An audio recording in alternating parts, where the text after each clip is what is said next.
So an Anon sent me an ask that reads, do you know anything of different planes, in quotes, and references to someone being, I think they meant in reference to someone being called an oracle. It's not specifically witchcraft from what I understand, but maybe you can point me in the right direction. On many an occasion, I have been told I was an oracle by different people. I felt deep connections with people I've only just met, known things without prior knowledge, and been very sensitive to spirits since I was a child.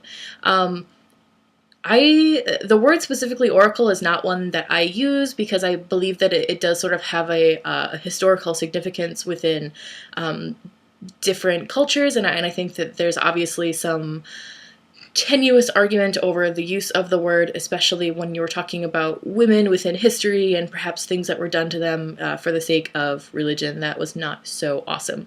So I don't know if you're specifically saying that I am an oracle or I want to be an oracle, or maybe finding a confidence booster, but I'm going to go ahead and assume that you are using the word oracle interchangeably the way that one might use psychic or seer or something like that. And in that case, again, the question is very broad. If you're asking me if I can tell you if you are a psychic or a seer, the answer is maybe if I got to know you better. But it sounds to me like if you are a person who is very sensitive to energies, if you are very connected with spirits and experiencing those things, that I guess I can give you some advice about that, being someone who feels that way themselves. And my first bit of advice is always going to be the harshest, and that is to very critically analyze all the experiences that you have. Obviously, we need to be very careful within our community to be able to separate instances of mental illness from true paranormal or supernatural experiences. And I will probably get some flack for saying this, but it is unfortunate that in our community there are so many people who dwell with issues of schizophrenia and hearing voices and believing a lot of conspiracy theories to the point of being very paranoid and things like that. And so I think that we need to tread that fine line in being very self-critical and skeptical of other people's experiences. And so that's the first thing I'm going to recommend, is that you research and find different ways to self-analyze and to figure out if the experiences that you're having are truly paranormal or supernatural, or if these experiences that you're having may be linked to a mental illness or to experiences that you're having that are maybe related to night terrors or something like that. So, and that I'm not saying that you have a mental illness, and I don't want you to take it that way. I just always want to lead with the mundane advice that I can give. Beyond that, I guess the only thing that I can say is that I really don't believe that people are born seers or born oracles or born psychics. I think that sort of like people who are singers or swimmers, there are people who do have a little bit perhaps more natural talent to learn these things. They pick them up quicker. I'm sure that every once in a while we get a prodigy out there, but I guess I just don't believe that it is genetic in any way.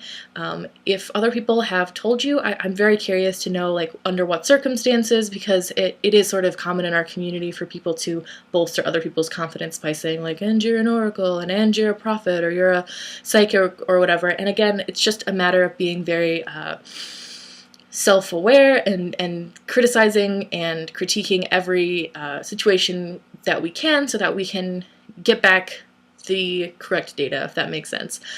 So I know that this is sounding discouraging, and I certainly don't want it to, but I think that anytime we're talking about faith or belief in something, that it can only become stronger by testing it.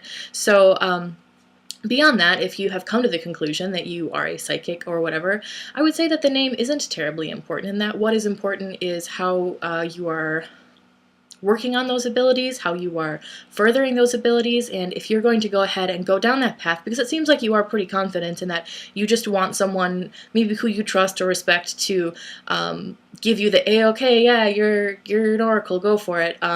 So I guess if that's what if you're looking for validation, I say if you feel it, go for it. And once you go for it, I cannot recommend strongly enough that you take up opportunities that you can to progress your skills, whether that is divination or scrying, participating in seances, ghost hunting, working on any sort of empathetic feelings that you have.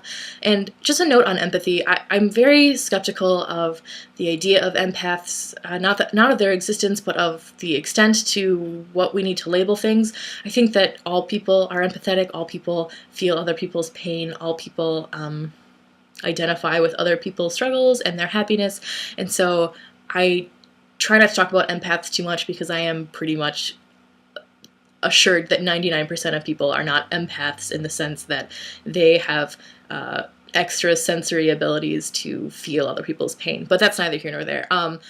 Continuing on, working on those skills and keeping a journal and working on measurable outcomes. So, saying that, okay, I'm going to work on tarot or oracle cards or scrying, and I'm going to write down everything that I see or experience or hear or whatever, and then I'm going to compare that to what happens to myself over the next few weeks and decide whether those were accurate premonitions or inaccurate premonitions. So if you really truly want to pursue this path of being a psychic or helping other people with the abilities that you have been given, then I think that you have a duty to try to get to a point where you are truly confident in those and that you have sort of the historical log to back that up. And that's something that I've been working on.